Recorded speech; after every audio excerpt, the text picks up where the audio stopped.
Hello guys, welcome to my channel. Today let's study about blood and tissue sporozoites. This includes 3 species: Plasmodium, which causes malaria, and then babesia, okay, and then we have toxoplasma.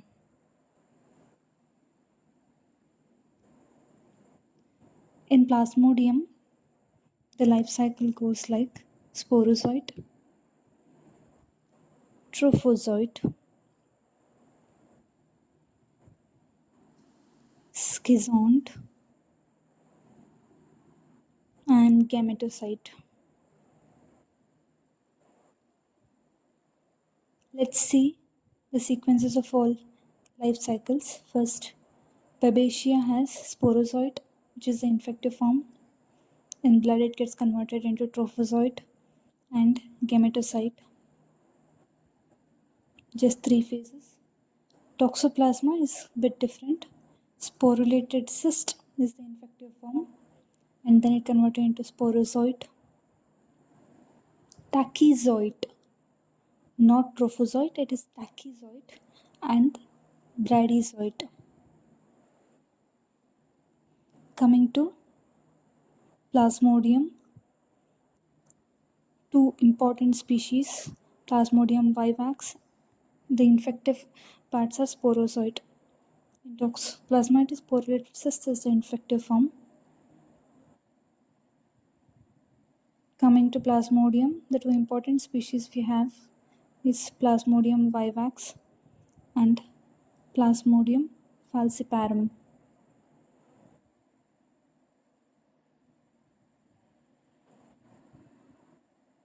In Plasmodium vivax, after the infective form of sporozoite, it gets converted into trophozoite, which in RBC is like a ring-shaped structure.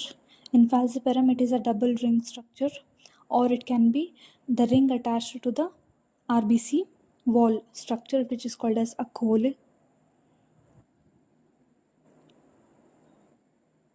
Next, we have schizont, which are multiple red granules, which are basically merozoites inside the RBC schizont phase. This is called as Schuffner stippling. Like basophilic stippling, this is Schuffner stippling.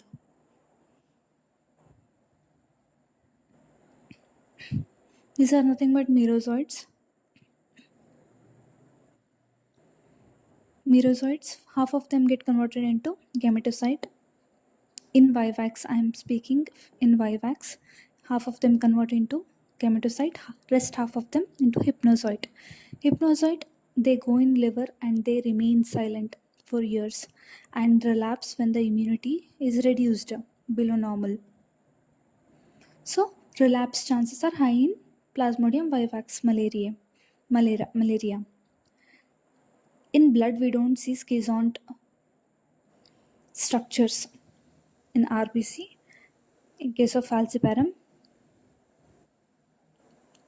there is no relapse phase in case of Plasmodium falciparum because all the schizont gets converted into gametocyte. There is no hypnozoite phase.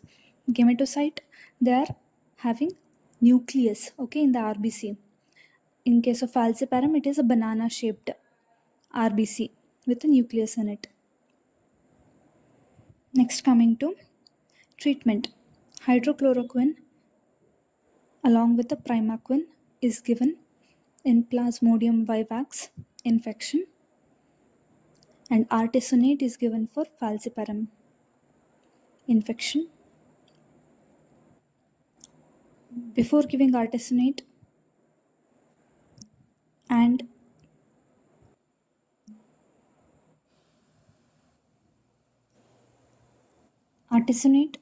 primaquine, both of them, they need G6PD deficiency test prior to starting the treatment, because in G6PD deficient patients, hemolysis can happen if we give primaquine and artesunate. Even if quinine is given when patient does not respond to hydrochloroquine, even in those cases, G6P deficiency test is done to prevent hemolysis in G6P deficient patients. This is all about Plasmodium vivax and falciparum. Now coming to babesia. It has sporozoites, trophozoites, no schizont phase, and then gametocyte. The characteristic feature of the gametocyte here is Maltese cross appearance in the RBCs. Right? The treatment here is atoraquone plus azithromycin.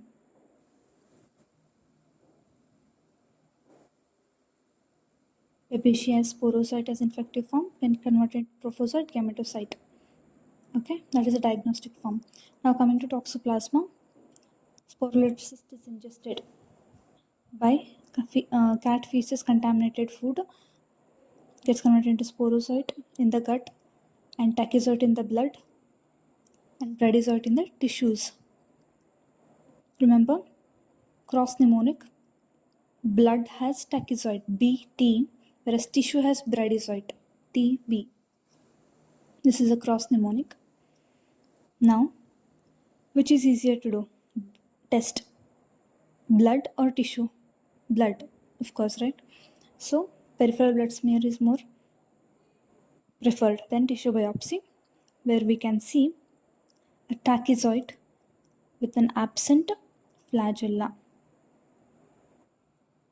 The treatment of choice here in toxoplasmosis is pyrimethamine with sulfadiazine.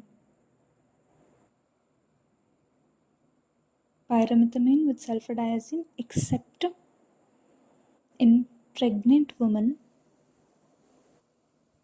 where there is spiramycin as a treatment of choice.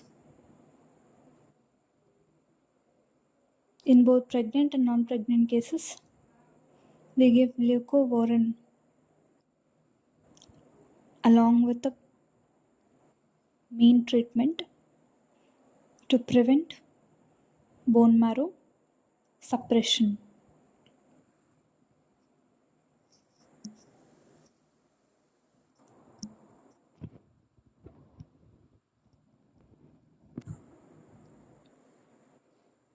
Now coming to few diagnostic tests. Before that, let's revise. Sporolysis, sporozoite, tachyzoid, bradyzoid. Tachyzoid is a diagnostic form and this is a treatment. Babesia, sporozoite, trophozoite, gametocyte. Gametocyte is a diagnostic form.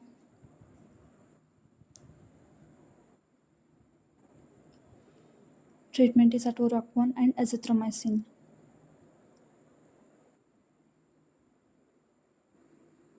Right? Now coming to few diagnostic tests which are done to diagnose Plasmodium. This is Plasmodium lactate dehydrogenase test. Antigen test. If it is positive, then it is Plasmodium infection. Then we do HRP2 antigen to test whether it is vivax or falciparum. If it is positive, it is a falciparum infection of malaria. If it is negative, then it is vivax. Then coming to another special diagnostic test which is done for toxoplasma. It is Sabin-Fieldman dye test, which is specific for toxoplasma. Right? So this is the overall picture of blood and tissue sporozoites, which includes Plasmodium, babesia, and toxoplasma. Plasmodium is caused by Anopheles mosquito. As we all know, babesia is caused by exotic tick, whereas toxoplasma is caused by cat. Cat feces, spoiled food is consumed by human, causes toxoplasmosis. The eggs